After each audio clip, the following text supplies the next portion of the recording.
Hello दोस्तों, मैं S के पांडे। आज मैं आपको एक ऐसे शख्स से मिलाने जा रहा हूं जो यूपीपीसीएस 2019 के एग्जामिनेशन में एक अच्छे रैंक को प्राप्त किए हैं। एक अच्छा पद एसडीएम के पद पे इनकी नियुक्ति हुई है। इसके पहले भी देखा जाए तो 2017 में भी इन्होंने नायब तहसीलदार के पद पर ये सफल हुए थे। 16 में भी ये सफल रहे हैं। तो सबसे पहले तो उदित, आपको बहुत बहुत मुबारक इस सफलता के लिए। Thank you so much. और उदित, जैसा कि यह जो एक आम अवधारणाएं हैं जी, जो एक जनरल जो परसेप्शन है इस एग्जामिनेशन को लेकर, बहुत सारे बच्चों को यह मानना है कि यह एग्ज़ाम बहुत ही बोरियत है, बहुत ही टाइम किलिंग इसमें है। इसके साथ साथ इसमें सफलता का जो रेशियो है वो बहुत कम है। और आप निरंतर 3 वर्षों से, जैसा जहाँ तक मैं जानता हूँ, बल्कि 4 वर्षों से जी आपने सफलता प्राप्त की है। तो आपका इसके बारे में क्या कहना है? देखिए, निश्चित रूप से एग्जामिनेशन टफ़ है और इसके टफ़ होने का सबसे बड़ा कारण ये है कि जो सक्सेस रेशियो है वो बहुत कम है। लिमिटेड सीट्स होती हैं, एस्पायरेंट्स बहुत ज़्यादा होते हैं।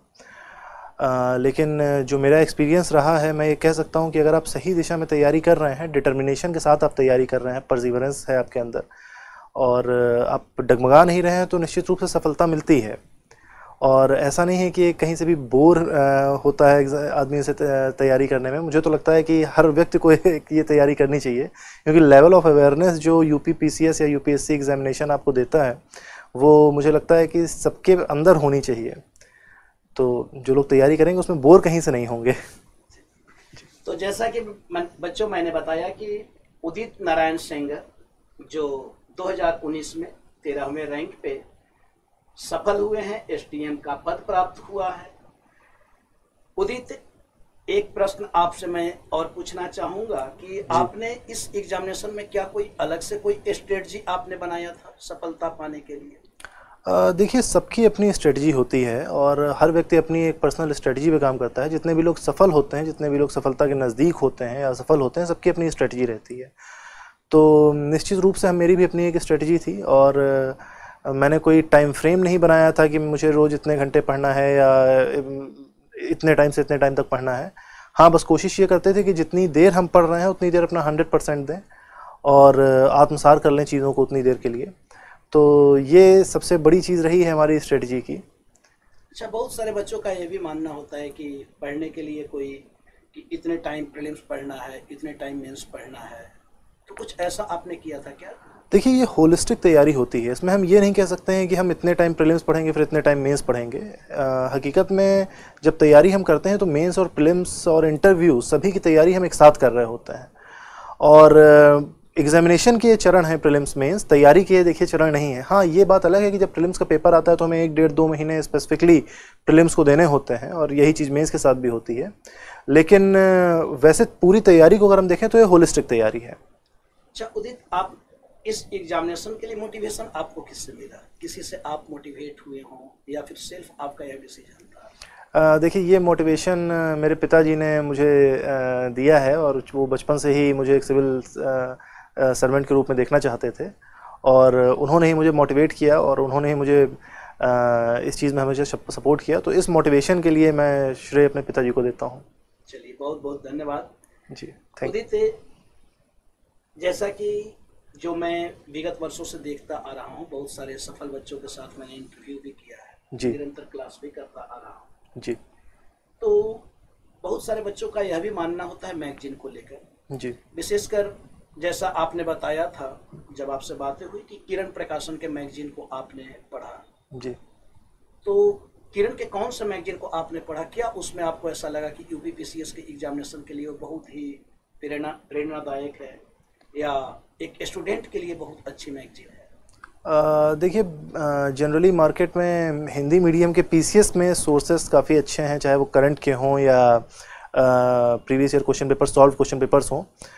लेकिन इंग्लिश में वो चीज़ें नहीं मिलती हैं और किरण में सबसे अच्छी जो मुझे जो बुक उनकी और मैगज़ीन जो उनकी लगी है वो मुझे यूपी पीसीएस की प्रीलिम्स और प्लस साथ में एनालिसिस जो इनकी रहती है एडिटोरियल्स की, वो मुझे काफ़ी पसंद आई और इन कुछ चीज़ों को मैंने फॉलो किया है अपनी तैयारी में। जैसा कि बच्चों आप देख पा रहे होंगे, उदित इसी बुक की बात कर रहे थे, पहले भी इन्होंने किया, अभी भी इन्होंने किया।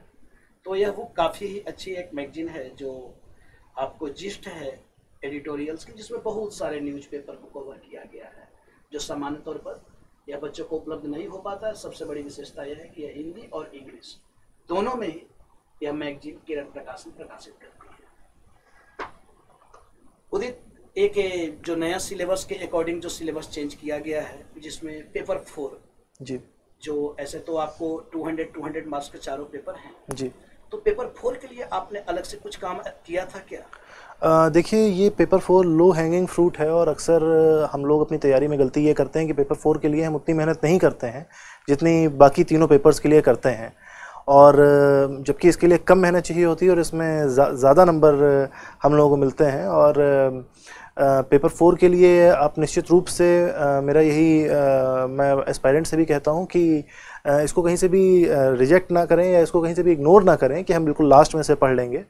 लास्ट में पढ़कर ये पेपर 4 इस तरह का पेपर नहीं है कि हम उसे रट लें, और डेली ऑब्जर्वेशन से और न्यूज़पेपर से और हर एक चीज़ से हमें इसकी निरंतर साथ में तैयारी करते रहते चलना है। इनफैक्ट हमें अपने सोचने के तरीके में भी जो प्रॉब्लम्स हम न्यूज़पेपर में पढ़ते हैं या अक्सर देखते हैं टेलीविजन्स में, तो पेपर 4 के नज़रिए से उसे देखने का प्रयास करें तो अपनी कमियां भी पता चलती रहती हैं और उसकी तैयारी भी साथ में होती रहती है।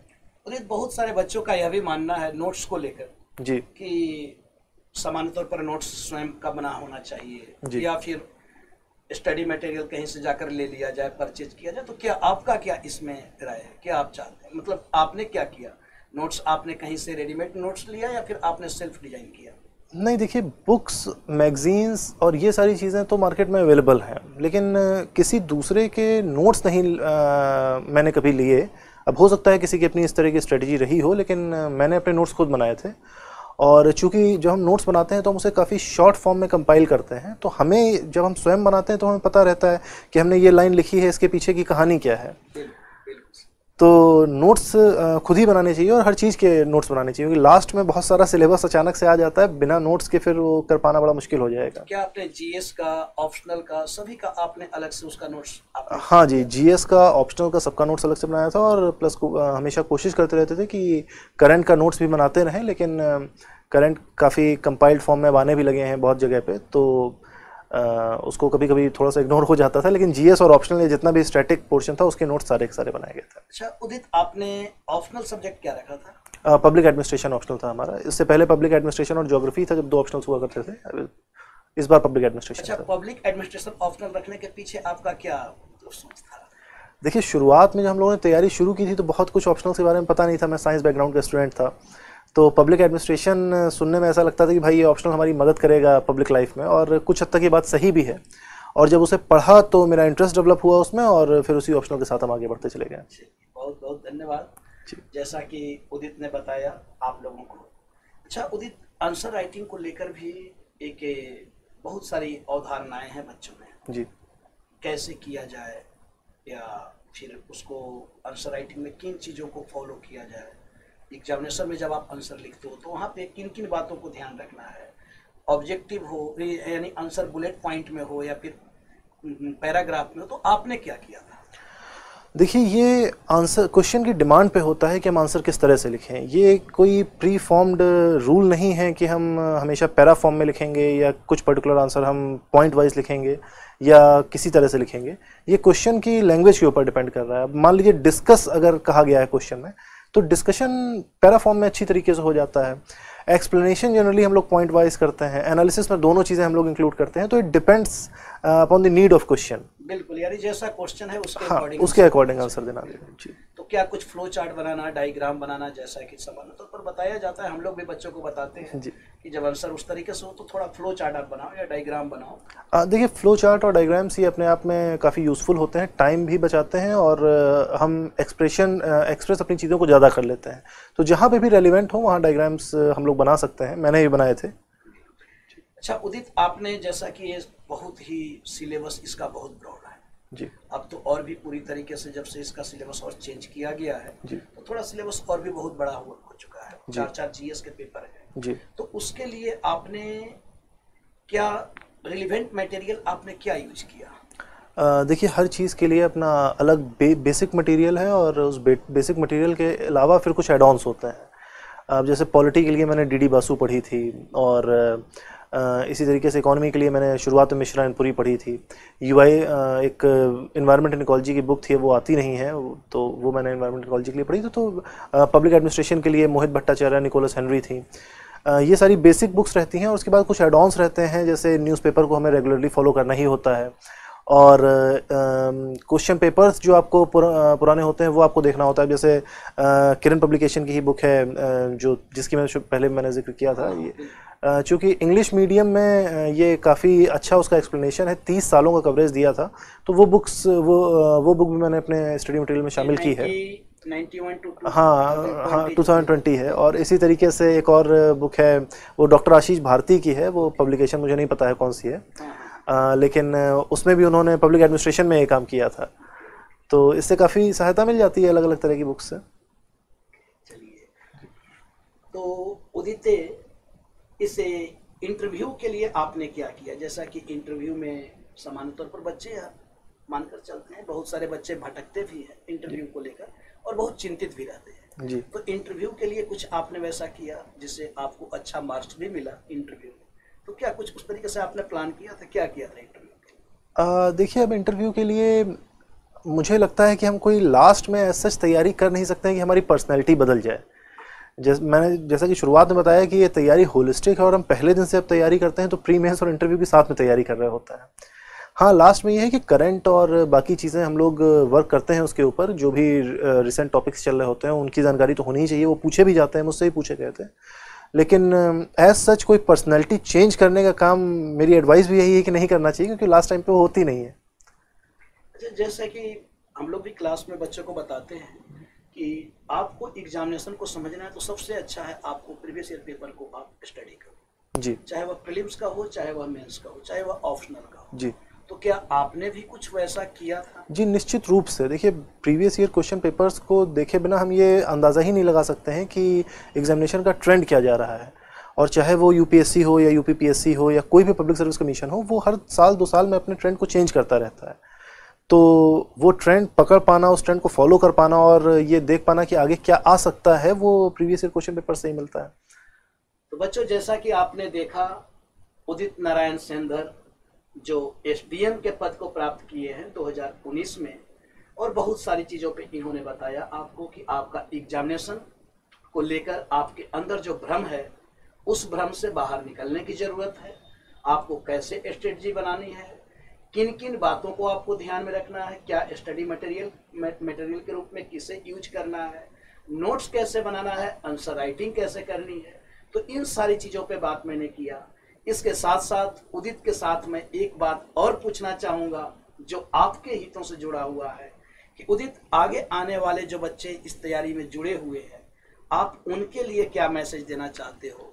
जो बच्चे आगे आकर आपसे प्रेरित होकर, बहुत ऐसे बच्चे हैं जो संभव नहीं होता है कि हर जगह वे उपलब्ध हो पाए, या बहुत सारी चीज़ें हैं, इकोनॉमिकल कंडीशन वैसी नहीं है, तो उन बच्चों के लिए आप क्या देना चाहते हो संदेश? देखिए, 3 बड़ी बातें हैं जो मैं अक्सर कहता हूं और जो मैंने सीखी भी हैं अपने एक्सपीरियंस से।